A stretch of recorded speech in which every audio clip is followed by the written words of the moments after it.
real estate industry, obviously learning a bunch of new things. Was that just kind of like I wouldn't say like a easy transition for you, but for people looking, from the outside looking in, it really does seem like almost like a seamless transition for you to have the success that you had in one industry and transition into another one.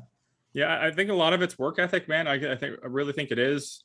I've said this before. I equate it to like if I were to start any other industry now, like let's say you and I wanted to go start I don't know, a bubblegum company, something random, like what we would have to do is we would need to really work a ton up front. Like you have to put the time in up front in order to enjoy the time on the backside. It's investing time, right? So I invest my time, invest my money up front. So hopefully on the backside, I have more time and I have more money, more time freedom, at least. Like you get time back.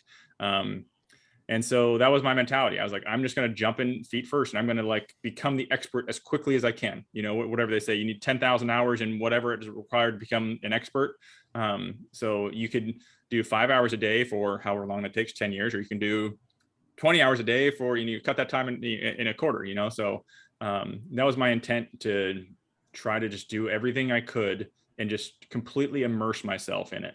If you want to learn a foreign language, sure, you could study Babbel half an hour a day and you'll eventually maybe learn it, right? But if you really want to learn a language, go to that country and immerse yourself in that culture. I'm sure you're going to learn the language a lot quicker. And so that was really, I think, my key to my early success is just really jumping in and kind of having that whole Cortez mindset of burning the boat, So yeah. That was my thought. Yeah, that's awesome that you said that. A lot of new agents don't kind of understand that, where they have to actually burn the boats, like you said, and give up, whatever the backup plan is, almost mentally give up the backup plan and just fully immerse themselves in this new industry, kind of like you did. Kind of touching that on that again.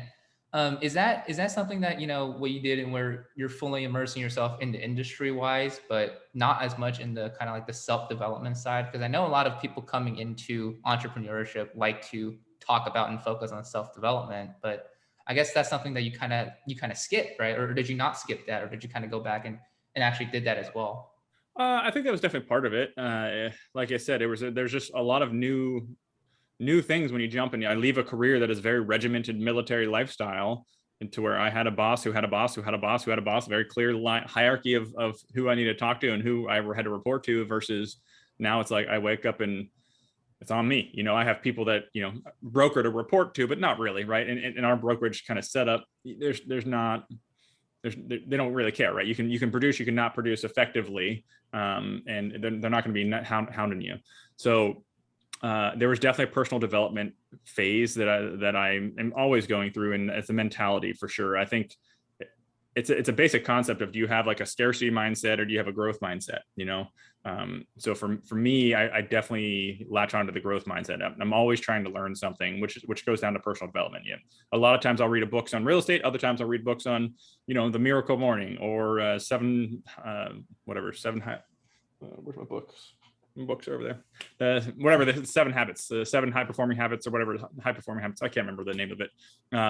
But yeah, I'm always reading whatever I can to try to enlarge my capability. The other thing that's nice is the more you read from the personal development side, or just from the interest level, like Elon Musk. I'm a massive fan of Elon Musk, so I read his biography, or Steve Jobs, or Shoe Dog by Phil Knight, or just finished one by Bob Iger, the previous CEO of Disney. And so The Ride of a Lifetime is a great book as well. I think the more you read, the more you can relate to people then too, which helps you in business. And so, yeah, it's not just learning, hey, here's the sales tactics, here's how do you do what you need to do. It's more like become a well-rounded person so you can relate to more people, which helps your business even more. So anytime I'm reading a book, I try to relate it to my conversations that I'm having at the time, because there's almost always, I know you're a big Disney fan. So, so if I were to say, hey, man, I just read Bob Iger's book, it's really cool. I just read about how, the Star Wars acquisition and how that went down with George Lucas. And you're like, oh, dude, yeah, it was cool. You might know something about it. You kind of have a little bit of more of a connection versus just like, hey, I'm your real estate agent. Let's talk about the sale. Like it's trying to find people, connect with people on a personal level. And the way you do that is by being a well-rounded person and reading and getting yourself involved as much as you can.